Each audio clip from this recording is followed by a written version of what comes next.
प्रिय विद्यार्थियों, आज हम संस्कृत में सुभाषितानि पाठ के शेष बचे हुए श्लोकों के बारे में अध्ययन करेंगे।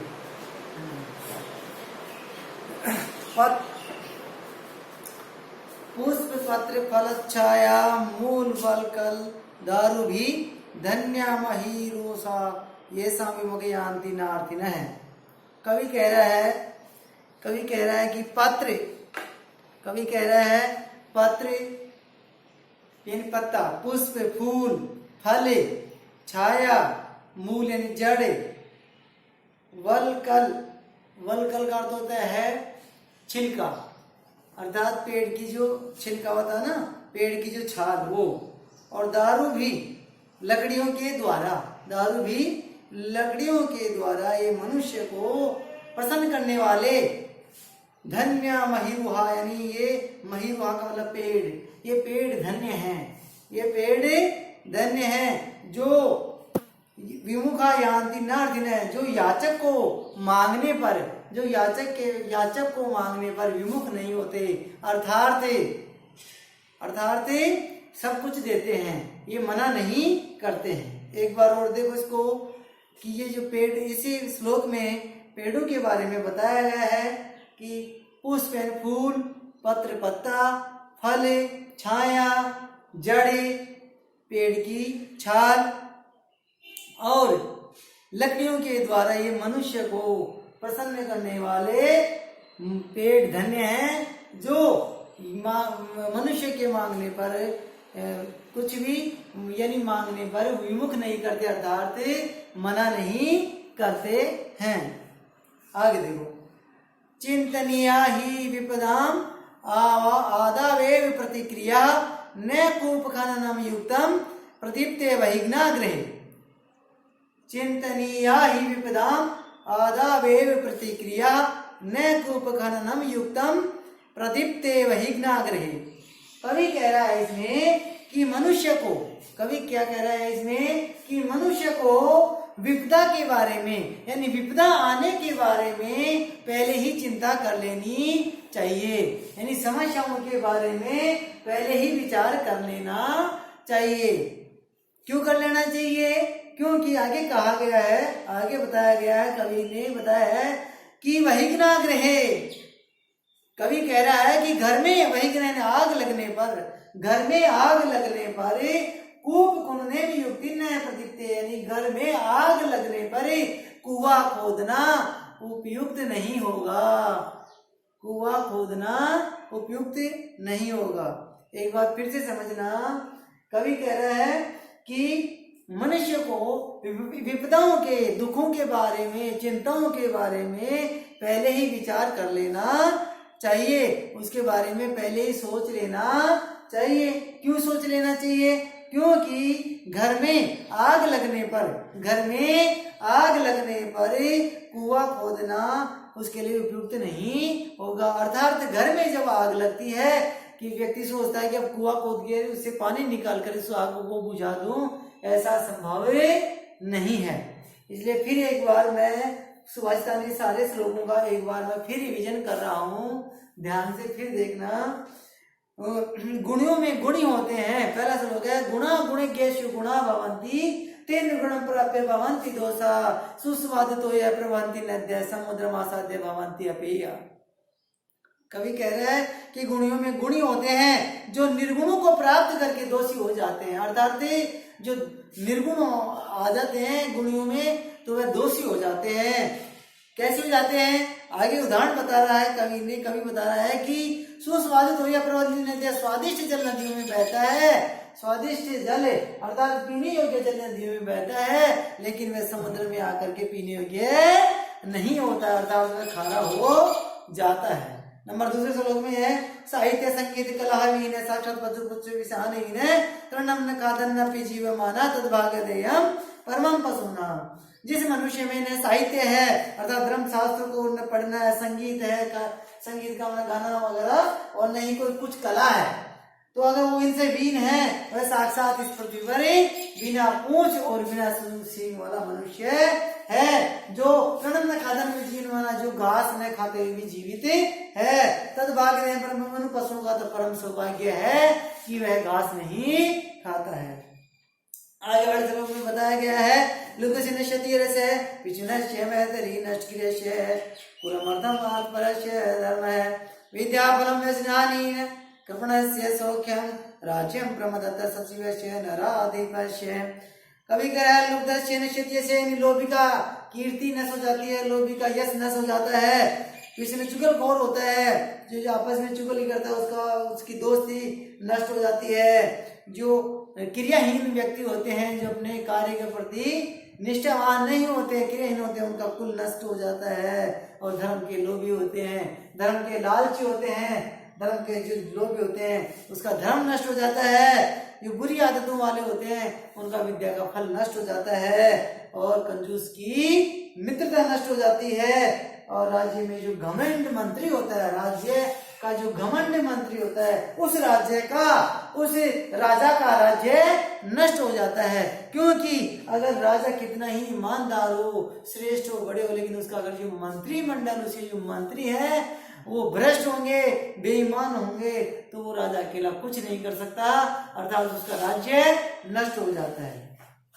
आगे बताया गया है कि पीत्वा रसंतु कटको मधुरम समानम माधुर्यमेव जन्यति मधुमक्षिकासो शन्तः तथैव सज्जन दुर्जनानां श्रुत्वा वचः मधुर सुत्यं सृजन्ति।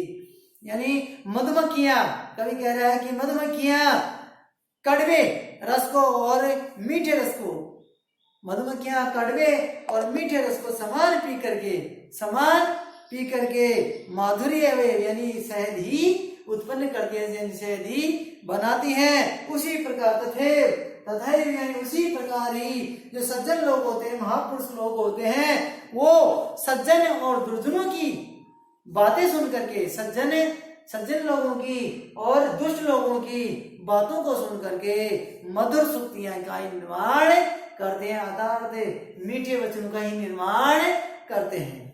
आगे विहाय पौरुषम यो ही देवम अवलंबयते प्रसाद सिंह मूर्ति तिष्ठन्ति वायसे।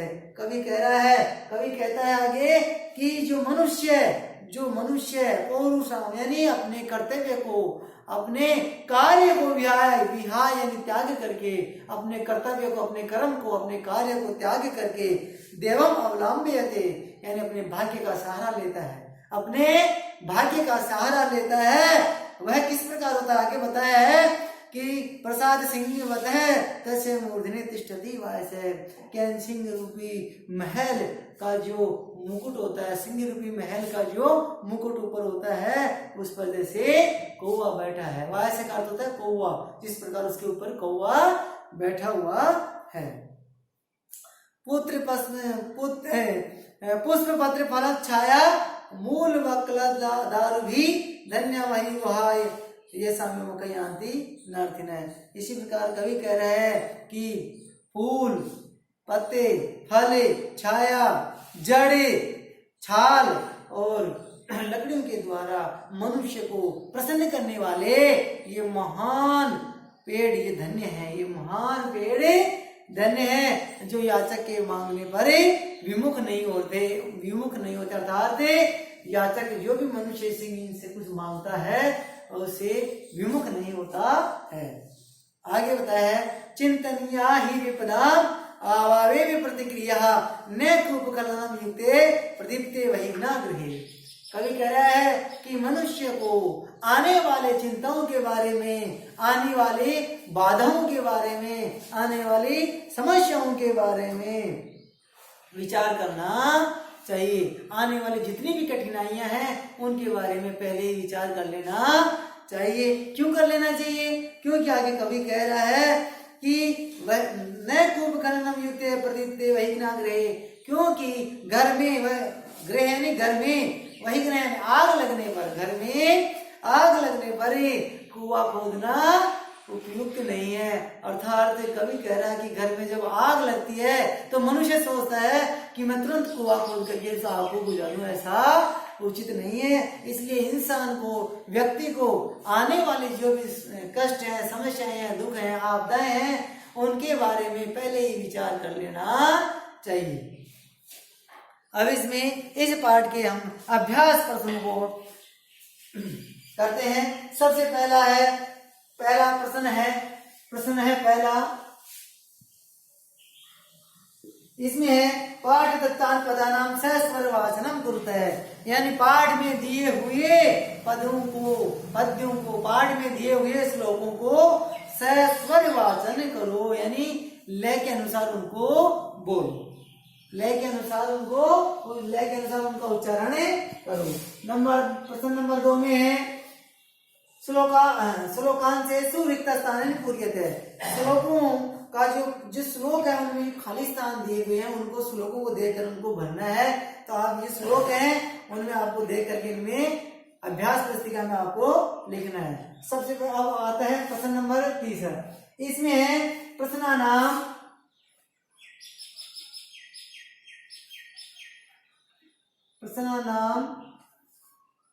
उत्तराणि एक पदेन लिखत। अब इसमें विशेष बात ये याद रखना है कि इसमें दे रखा है कि प्रश्नानाम उत्तराणि एक पदेन लिखत, यानी प्रश्नों के उत्तर सिर्फ एक ही पद में देना है। एक पद क्या अर्थात एक ही शब्द में देना है। अब इसमें ऐसा नहीं है कि पूरी लाइन में आपको उत्तर देना है। नंबर पहला है, तीसरे में पहला है क, इसमें है व्यसनीन है किम नश्यति, यानी बुरी आदतों में किसका नाश होता है, बुरी आदतों में किसका नाश होता है। तो इसमें श्लोक में दे रखा था विद्या फलम व्यसनीन है, तो इसका उत्तर आ जाएगा विद्या फलम, ये पूर्ण विराम लगा देना। अब आपकी किताब में आपकी जो पुस्तक है उसमें है ना विद्या फलम ऐसे लिखा हुआ है, विद्या फलम, ये मैं है इसका अनुस्वार है, लेकिन इसके सामने है व्यंजन आने से इसका अनुस्वार हो गया, लेकिन आप एक ही पद में इसका उत्तर दे रहे हो तो विद्या फलम ऐसे लिखोगे। अगर परीक्षा में ऐसे लिखोगे तो ये गलत हो जाएगा। इसी प्रकार नंबर 2 है कस्य यश नश्यति, किसका यश नष्ट हो जाता है, किसकी कीर्ति नष्ट हो जाती है। तो इसमें है लुब्धस्य, इसका क्या आएगा लोभी का, क्या जाएगा लुब्धस्य, फिर पूर्ण विराम एक पद में। इसी प्रकार मधुमक्षिकाम किम जिनयति, मधुमक्खियां क्या उत्पन्न करती हैं। तो इसमें आ गया शहद, जो इसको शहद हिंदी में बोलते हैं लेकिन संस्कृत में इसको मधु बोलते हैं, तो मधु। इसी प्रकार आगे चौथा प्रश्न है मधुसूतम रस के सृजंती, यानी मधुर वचन यानी अच्छे वचन कौन निर्माण करते हैं। तो ये बहुवचन आ रहा है के, तो इसमें संतः क्या जाएगा संतः, यानी एक वचन में संतः आता, संतौ संतः। अर्थिने केभ्य विमुखा न यान्ति, अर्थिने केभ्य विमुखा यान्ति, इसमें आएगी महिरुहा, अनेक काल में आ जाएगा महिरुहा। ये एक पद में इनके पूर्ण विराम करने आपको। इसी प्रकार प्रश्न नंबर 4 में अधोलिखित तद्भाव शब्दानाम कृते पाठा चित्वा संस्कृत पदानि लिखत। अधोलिखित तद्भाव, ध्यान देना,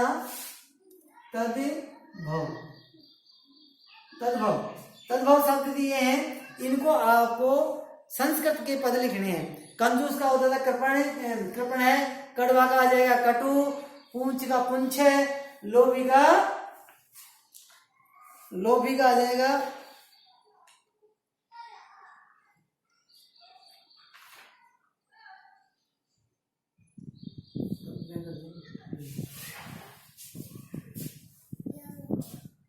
लोभी का लुब्ध है, मधुमक्खी का मधुमक्षिकम, तिनका तृण है। अब नंबर 5 आएगा अधोलिखित पदेषु वाक्येषु कृत पदम क्रियापदम च चित्वा लिखित, नीचे लिखे हुए वाक्यों में कृत पद और क्रियापद को चुन करके लिखो। अब ये समझना है कृत पदम और एक होता है क्रियापद।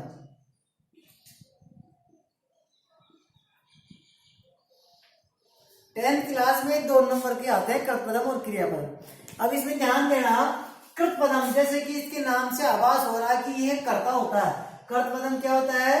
कर्ता होता है। और क्रिया का मतलब, क्रिया किसे कहते हैं? धातु के मूल रूप को क्रिया कहते हैं, अर्थात इसको इसमें धातु आती है। तो जो वाक्य में जो कर्ता होगा वह हमेशा कृतपदम होगा, और जो धातु आएगी वाक्य के अंत में आती है धातु, उसमें हमेशा वह क्रियापद होगा। तो जो क्रियापद होता है हमेशा 99% वाक्यों में अंत में आता है, हमेशा किसमें आता है? अंत में। और 1% बचती जो कभी बीच में आ सकती है धातु या शुरू में आ सकती है, अन्यथा 99% वाक्यों में ये अंत में ही आता है। अब इसमें देखो, पहला है क्या? निर्गुणम प्राप्य भवन्ति दोषा। निर्गुणम प्राप्य भवन्ति दोषा। निर्गुणम यानी गुण, गुणों के इसमें तो ये कर्ता हो गया, और भवन्ति इसमें क्या हो जाएगा? क्रिया हो जाएगी। गुण गुणा भवन्ति, गुणों को जानने वाले इसमें कर्ता हो गया, और भवन्ति इसमें होगी क्रिया हो गई। मधुमक्षिका कृतपदम हो गया, और जनियेत क्रियापदम हो गया। पिशुनस्य मैत्री यसे नाश्यति, इसमें पिशुनस्य हो जाएगा कृतपदम और नाश्यति क्रियापदम। इसी प्रकार आपको ये करना है। नंबर 6, रेखांकित पदानी आधृत्य प्रश्न निर्माण कृत है। प्रश्न निर्माण, प्रश्नों का अब आपको इसमें निर्माण करना है, जो रेखांकित दिए हुए हैं वो। अब प्रश्नों के निर्माण में सबसे पहले तो किम शब्द आपको याद करने होंगे, उसके बाद में राम शब्द, रमा शब्द और जल शब्द के रूप भी आपको याद करने होंगे। अब नंबर 6 में क्या है? 6 में क्या इसमें है? गुणा। अभी गुणा के नीचे रेखांकित पद है, तो गुण है ना, गुण कौन सा वचन है? ये बहुवचन है, तो पुल्लिंग शब्द का बहुवचन पुल्लिंग में लिख रहा हूं मैं। किम शब्द का है? कौ के पुल्लिंग में। स्त्रीलिंग में आता है का, के, का, और नपुंसकलिंग में आता है किम, के, कान। अब देखिए प्रथमा का बहुवचन आ रहा है, तो पुल्लिंग में आ रहा है गुण पुल्लिंग, तो क्या आ जाएगा?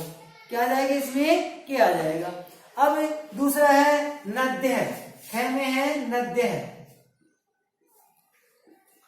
अब इसमें नद्य में स्त्रीलिंग नदी, नदी शब्द स्त्रीलिंग में है, तो इसमें आएगा नदी, नदी, नद्य है, नदी, नदी, नद्य है। ये बहुवचन आ रहा है, तो इसमें क्या आ जाएगा? कहा। क्या आएगा इसमें? इसमें तो आ जाएगा के, इसमें आएगा कहा। इसी प्रकार लुप्त से षष्ठी का एक वचन है लुप्त यानी लोभी, तो इसमें आ जाएगा कस्य, तीसरी में आ जाएगा कस्य। इसी प्रकार मधुमक्षिका, ये स्त्रीलिंग शब्द, इसमें आ जाएगा का, और मूर्धन्य यानी मुंह सिर के ऊपर है, तो इसमें भी आ जाएगा का। इसी प्रकार से नंबर 7 में उदाहरण अनुसार पदानी प्रथम पृथकम कुरुत है। उदाहरण के अनुसार जो पद है उनके पृथक करने, अर्थात ये संधि विच्छेद है, तो इनको मैं इधर लिख देता हूं। माधुर्यम प्लस एव, इसी प्रकार अल्पम प्लस एव, सर्वम प्लस एव, देवम प्लस एव,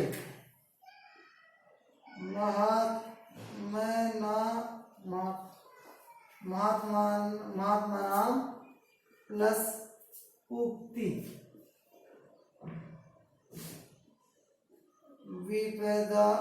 विपदाम प्लस दावेव। इस प्रकार से अभ्यास प्रश्नों को अब आपकी पुस्तक में, अभ्यास पुस्तिका में सबसे पहले इस पाठ के आपको शब्दार्थ लिखने हैं, उसके बाद एक श्लोक लिखना है, उसका हिंदी अनुवाद, फिर दूसरा श्लोक, फिर उसके हिंदी अनुवाद कर दिए। प्रिय विद्यार्थी, एक बार फिर से गृह कार्य सुने। सबसे पहले इस पाठ के आपको शब्दार्थ लिखने हैं, उसके बाद पहला श्लोक लिखना है, उसका हिंदी अनुवाद करना है, फिर दूसरा श्लोक। इस प्रकार से सारे श्लोकों का अर्थ करने के बाद में आपको अभ्यास प्रश्न आपको करने हैं। योग्यता विस्तार भी आपको करनी है, और कल के अगली क्लास में आपको दूसरा अध्याय है उसके बारे में हम विस्तार से अध्ययन करेंगे।